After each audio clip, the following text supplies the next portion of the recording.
Fresh Take is a free flowing conversation that occasionally touches on mature subject matter. You've been warned. Enjoy the show. What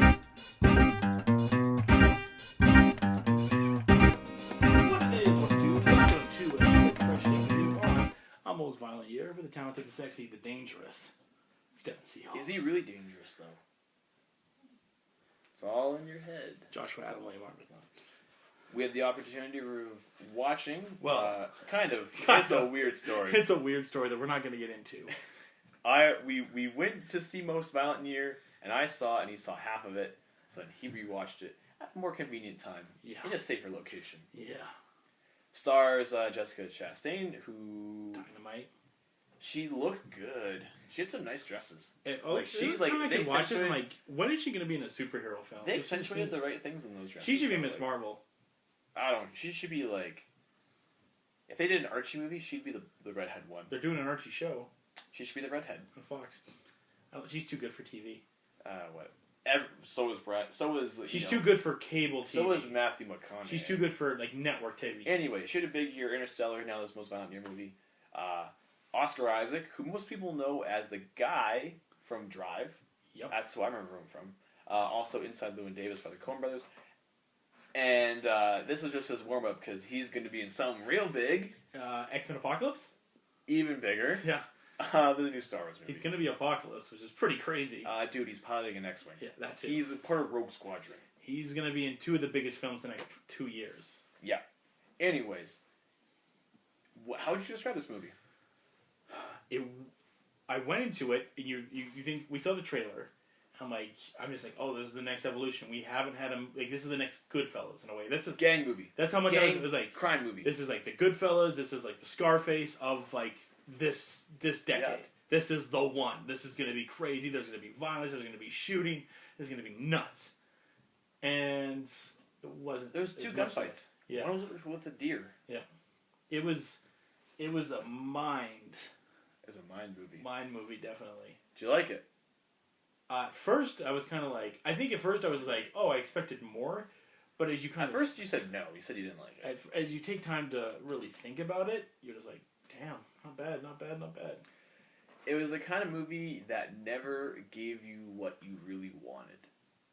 You expected a shootout. You expected a murder. You expected him to have some kind of history or secret that just blew everything open.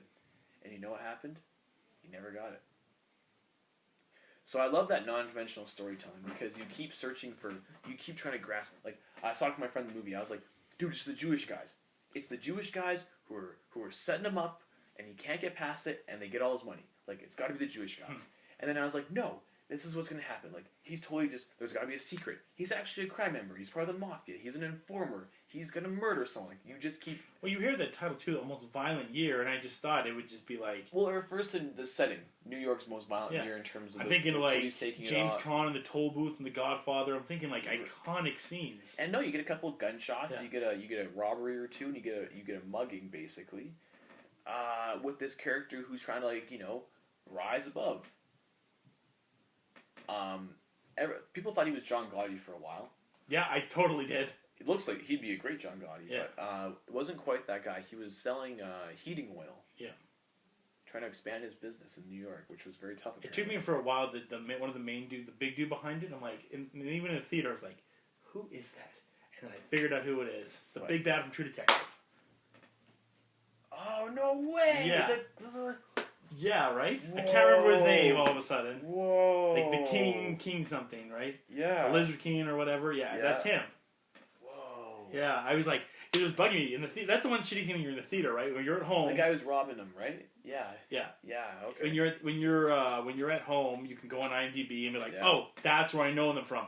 And we're in the theater, I'm like, I know where that guy's from, and it's killing me. Like, I know I saw him in something, and it was something big, and he's the guy that was like the main big bad in True Detective. At the end when they go through the tunnels and everything like that. Still gives me the shivers. Yeah. Wow, okay, that's cool.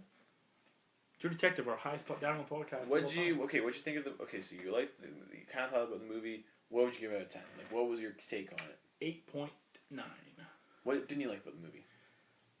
I don't think there was anything I didn't like. I just expected more. I expected Goodfellas. I think that was the thing. I expected Goodfellas. I expected Godfather. I expected Scarface. I expect Heat even. I expected this super gangster movie with lots of gunfighting and everything like that, and it was more modest than that. And now that I have a more thought about it, it was really the underbelly with more realistic kind of what the crime he really was is. Trying to avoid it. He was trying to do, like, I don't know how you want to put it. But he wanted to be a businessman without having to take that kind of care of the businessman. This is what I got. I was talking to someone about it, and this is what I got from it. The biggest comparisons are Scarface or Goodfellas, rather, right? Let's look at Scarface. Scarface is the guy, he's like the scum of the earth. And he makes all the wrong decisions, but gets to where he wants to be. Right? I mean, we'll ignore the ending, right? But he gets like the mansion, he gets the cars, he's an American, right? He was born in America? Who? Like, the character... I imagine he was, because the one thing I always looked at Scarface with is like, this is the epitome of the American dream. So that's my point. Same with Godfather. Scarface was the American dream, only he did it all backwards. Yeah. You weren't supposed to succeed by robbing and cheating and lying, right? No, look at Godfather 2 with De Niro. And Oscar Isaac lived it. Yeah. He pursued it. He did it by not lying. He was honest. He was trustworthy. He was a businessman. Like, he did it. And you know what? It never really worked out for him. And that's what I think bugged people. Yeah. He was the kind of guy you wanted him to be good, but everyone expected him to be bad, and it just didn't work out for him. Yeah. That was my thing. Anyways, I really can't say it any better than that. That was my thing. I loved Albert Brooks in it. Love to see him in anything Dude, he does. Never trust Albert Brooks. Yeah. Ever. That's your first mistake. Yeah. Like, as especially as like the guy in Drive, anytime he's a voice in The Simpsons. I love Albert Brooks. He's great. Because of that, I like the non-conventional storytelling. It was beautifully shot though. Like, it was so many cityscapes, well done in terms of environment and atmosphere, especially. Do you think 80s. Do you think it had any chance of any Oscar campaign? Too late. It was released too late, so we're gonna see what happens this year. Yeah. Definitely. I mean, it's the only big. He got nominated for Golden Globes though. Could have missed some deadlines. I mean, who knows? But I really think it has definitely an opportunity, just because it has that kind of. Do you think it'll see in 2016? I think it has that kind of opportunity too, because it has that kind of pacing, right? It has that kind of like storytelling and like. We have a few big ones coming out. It was beautiful though. Like, it was, and I noticed the one thing that they did was they always kept Oscar Isaac in really sharp focus. His jacket was always in such good focus. You can see like the wool, and his hair. You could tell the strands of his hair and his skin, all the pores, because he was the focus, right? Like, you had to watch him so closely because the police were looking at him, his competitors were looking at him, his friends were looking at him. The driver. Yeah, everyone was looking at him, right? For this whole movie, and you had to stare at him, and you just kind of you tricked yourself into thinking something wrong was going to happen, and it never did. Yeah. There you go. Well, it's Violent Year. Definitely got to check it out. I mean, it's January, it's a slower month. What are you going to do? It's not going to give you what you want, though. You're going to watch Seventh Son? You're going to watch Jupiter Ascending? You're going to watch SpongeBob? Or are you going to watch that? 50% of the audience of SpongeBob's over the age of 18. I've heard the SpongeBob movie's fun. Probably is, if you're on drugs. Review for another day. All right. You're a lady.